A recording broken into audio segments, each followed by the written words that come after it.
Hi, it's Cammy. Charlie talks football.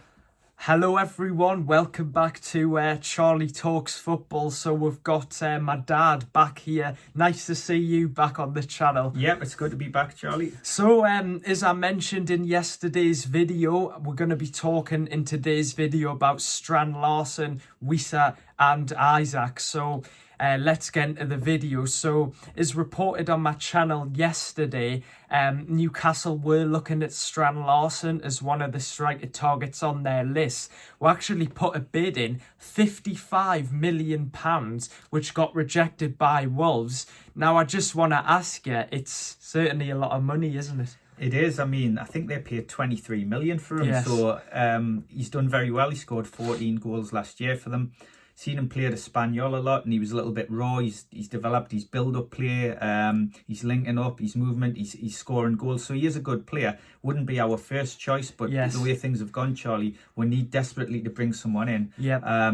Now the reports are that Wolves wouldn't accept 60 million for him, which is an awful lot of money. I don't think Newcastle will play that, but you've got to think they would need to get in a replacement, and Yes. they've only got a few, not long, to bring in a replacement. So it is expected today that Newcastle will make a new bid, but Craig Hope has came out and he said that even if Newcastle put a bid in of 60 million for Strand Larsen, that Wolves would still reject it, because all along Wolves have said that Strand Larsen's not for sale. So is this a deal you think will happen?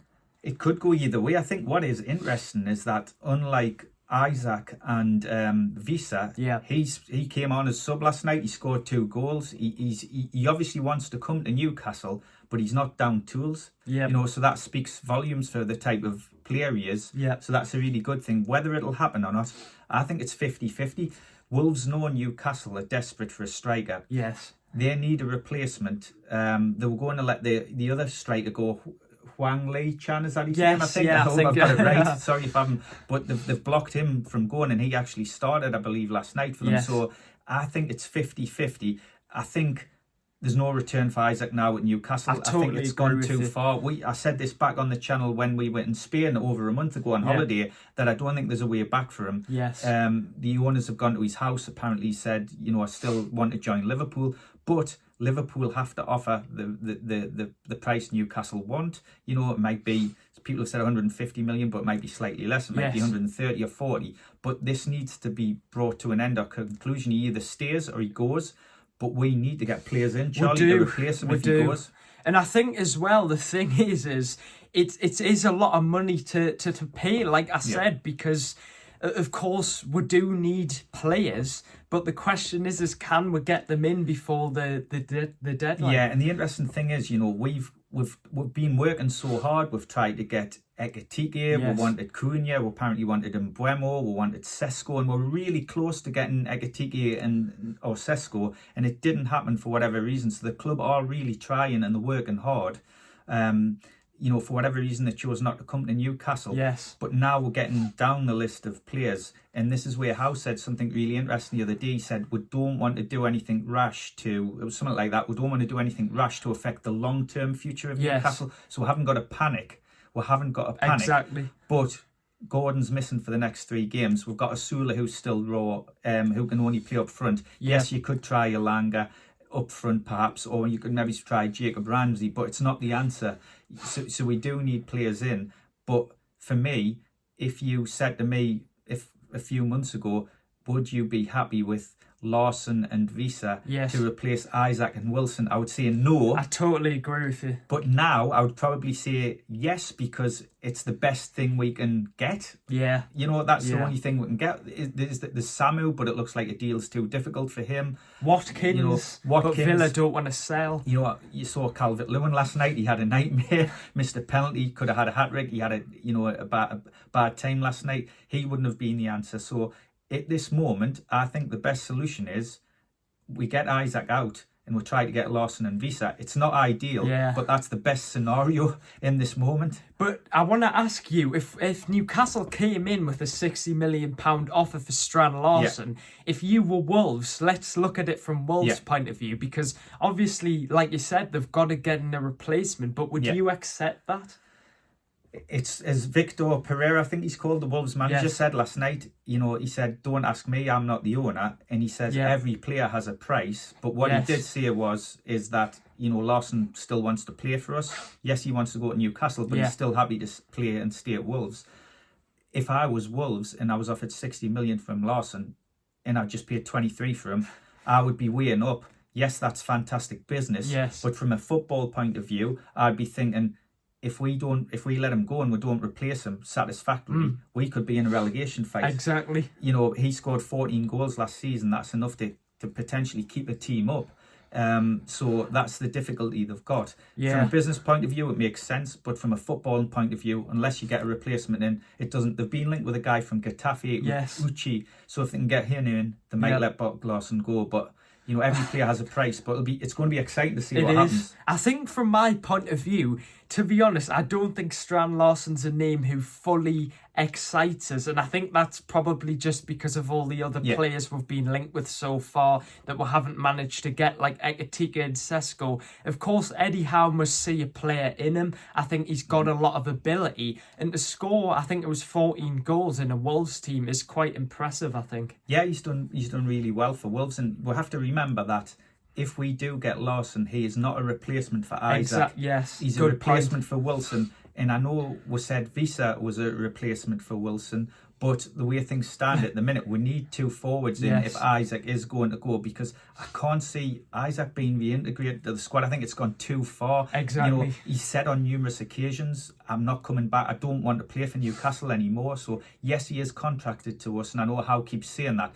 but I think there's too much water under the bridge now, and I don't think there's any coming back from him. I would like him to play for Newcastle again if he really wanted to, and apologised, but I don't think that's going to happen. Well, what I want to ask you guys is, would you want a player like him being reintegrated into the squad after all the disrespectful things he's done towards Newcastle? Because that's like saying, you know, I'm going to slap you in the face loads of times and I'm just going to sit there and not do anything. Because why would we let a player back into the squad who's been that disrespectful, who doesn't want to play, who says, "Oh, I'm not going to train with the squad, I don't want to even be on the bench"? Would you really want someone who's disrespected the club? I think like players that? would forgive him because he's a good player, and if he was reintegrated, and he came back in the team, he would score goals. But I think that's very difficult to do. I remember a while ago, Virgil van Dijk was playing for Southampton, and Liverpool wanted to sign him, and he refused to play. And then the transfer window passed, and then he was reintegrated to the squad. And I think it was the lad who, Charlie Austin, had said this, who used to play. He was at Southampton at the time. He said, "Oh, we accepted him back into the squad. We knew he was such a good player." And then eventually got his move to Liverpool, but he was reintegrated, and that could happen with Isak. Good point. But I think Isak's that adamant that he does not want to, even after the transfer window is gone, if he's still at Newcastle. You know, he should really have to come back and play. But he's told the owners, if what's said is in the media is true, that he doesn't want to play, and you know, he wants out. But Liverpool have got to offer the money for him, and they haven't done that. So do you think Liverpool will come in? Because this is the thing, guys, as YouTubers, we'll only report what's being said. But as it stands, Liverpool still haven't made an offer, which probably for Isak's point of view, well, maybe he'll be thinking, why if they're not came in? I think they're waiting for encouragement from his agent or from Newcastle, because maybe he's waiting for replacement. If Newcastle say get the green light for Wissa and Larsen, I think Isak will definitely go. And I don't think it's ideal. They're not ideal replacements for him, but they're not probably, you know, they're better than what we've got. So you've got to get it. If Isak goes, we need those players. So they will only come in if they get encouragement from Newcastle and his agent, and that all depends on who we bring in. And also, let's talk about the Wissa situation. It's another player who, it's quite similar to Isak, because he wants to join Newcastle, but he said at Brentford he believes promises have been broken. So it's crazy how similar the Wissa situation is to the Isak situation. And has that, in your guys' mind, tarnished Wissa and what you think of him. Would you want him at the club? So that's a question for you guys to think about while you watch this video. I would say with Wissa, again, you don't know what's been said behind closed doors and what promises have been made, but he's sort of down tools. Yes. But now he's gone back, and I believe he is training with Brentford, but he's just not being involved in the games. Yes. So they clearly see, I think they're looking to bring in a replacement. Ideally, they would like to keep him, but realistically, Beer they're looking from to bring Dortmund, in, I think it is. yeah, they're looking at Max Beer from Dortmund. So if they can get that deal done, perhaps they'll let Wissa go. But he scored 19 goals last year. That's a really good return, and you know, he'd be a really good player for Newcastle. So hopefully we can get him. But the way he's gone about it, I think What's your thoughts on it? Do you think it's right? So I know we don't know the full story, but yeah, we don't know what's going on behind closed doors. But a player refusing to play is not good. I don't know if he's refused to play or not, but he's back training with them now, which is probably, you know, good that he's come back training. You know, Isak's training on his own, so he's not getting, you know, his fitness will have gone down because there's you know, you can train on your own, but this match level fitness and training with a group of people is totally different. So, you know, he's been called up to the Sweden squad today, but he hasn't had game time. Still a great player, but you know, he hasn't had any game time through pre-season, so that's you know, that's not good for him. But it's not been the best transfer window for Newcastle, hasn't it? We've had, you know, bids put in for players. We've struggled to get targets. But as Eddie Howe said, it's you know, we wanted to get players in early on in the transfer window, which we haven't done. But we need to get players in because we've got all these you know, competitions. Listen, we've still got Alanga in, we've got Jacob Ramsey in, we've got Malik Chow. Yes. You know, these are good young players who will develop and will get better. Yes. But the key thing is the striker now. And obviously, depending on the injury, the lengths of injuries to Joe Linton and Tonali, we may need another midfielder in. But, you know, we don't know how long those injuries are going to be yet. I think they're having scans and then we should find out shortly. But, you know, the key thing is getting two forwards in. But the interesting thing is, I think Joe Linton's girlfriend or wife posted on her Instagram story saying that the injury wasn't too bad and he should hopefully be back in the next few days. So I guess we'll have to believe Fingers what crossed, she said, yeah. maybe. I mean, some people are saying it's 1 to 2 weeks, but if he has a scan and it's more severe, then it could be up to 4 to 6 weeks, a bit like Tonali. They're saying 2 to 4 weeks. But again, you'll have to have a scan and find out what the extent of the damage is. But fingers crossed, because they're two key players. They are. One thing I wanted to mention was the Liverpool game, because I haven't really managed to talk to you about this on my channel because, of course, I did the match reaction yesterday. Make sure to go and watch that. But what were your thoughts? Because, of course, it was a really... Newcastle were lucky not to get something out of it. We were warriors. The first half we bossed the game. I thought Gordon started really well. His movement was good off the ball. He was getting in front of the defenders. He had that header, which he was unlucky.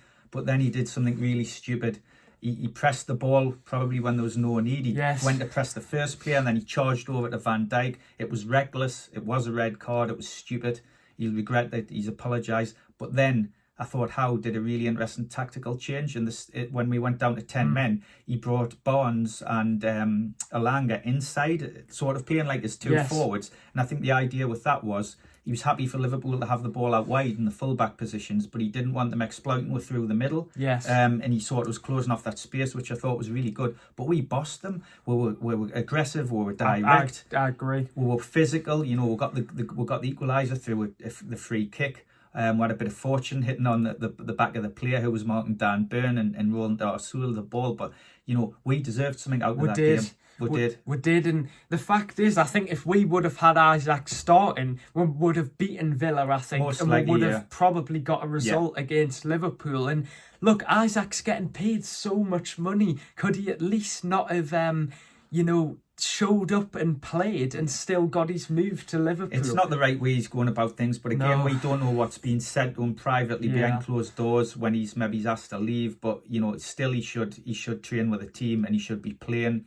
And the way he's going about it's the wrong way in my opinion, and it's not good because he's been such a good servant for Newcastle, had a great career with when it looks like it potentially could be coming to an end, and he's going out the door and he's going to be disliked, to be honest, which isn't great because he's scored great goals for her, but you know, he's created this. But guys, let's talk about something a bit more positive. It's the Champions League draw tomorrow, and I think no one's really thought about that with all this stuff going on. I bet you most people wouldn't have realised that the Champions League draw is tomorrow. And how do you think Newcastle will do in the Champions League? I know it's a difficult question.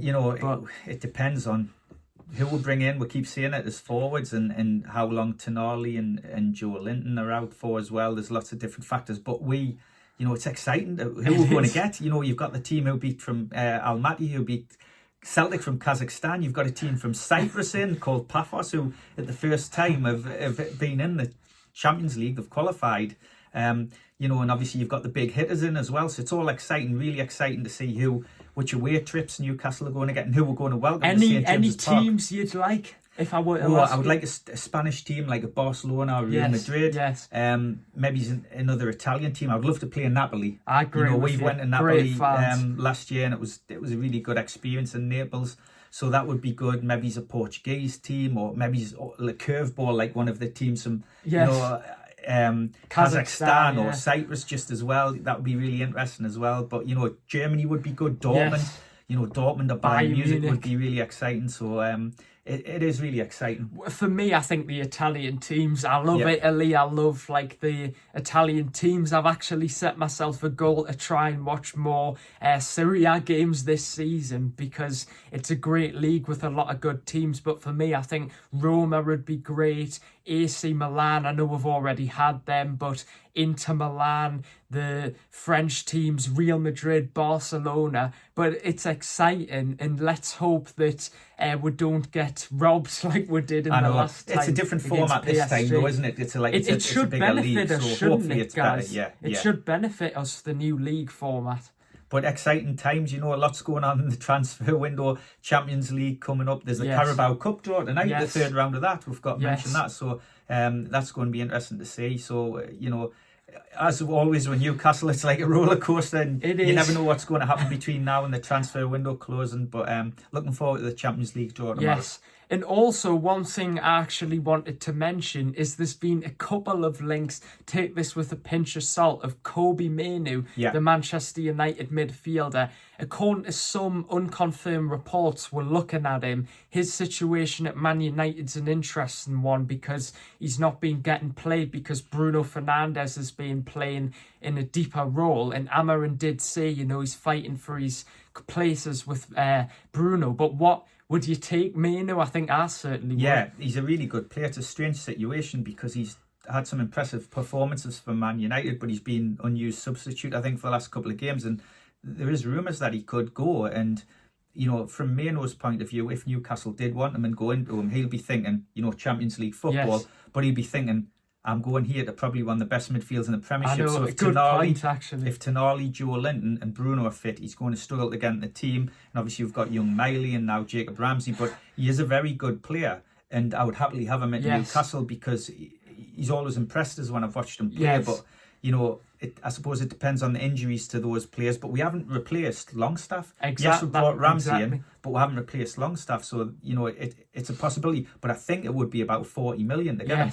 And also, one thing I actually wanted to say, it's been quite a long video, hasn't it? Because we've talked about... Hopefully you're still listening. We've talked about many different topics, but make sure to subscribe, guys, as always. But one thing I wanted to mention just before we end off this video is I mentioned it in my video talking about Isak, so make sure to watch that video. It's also a long one. About the journalists, the constant talk about, them trying to convince Isak to get to Liverpool. And I like Fabrizio Romano, but he's the main culprit, because he's just, every post after the game, he was like praising Liverpool, saying, Liverpool fans are chanting to Newcastle fans, we want Isak, we want Isak.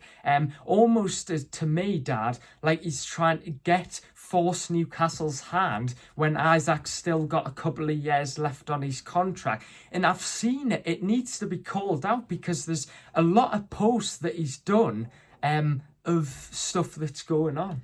you don't know if these reporters are influenced by agents I think they or are, in clubs, my or whether they're opinion. paid. I don't know, to influence them, to change perceptions and you know, and drum up interest or create people to react or clubs to react. Maybe they are, but yeah, they have a job to do, and you know, sometimes they sensationalize things or put things out there to get clicks or what have you, and it's just their jobs. And you know, you've got to try and, right. as YouTubers, we try and understand it and report it, but also try and understand what's true and what's not. And it's difficult, you know, because they're in the game to create headlines and get a reaction, and that's what they do.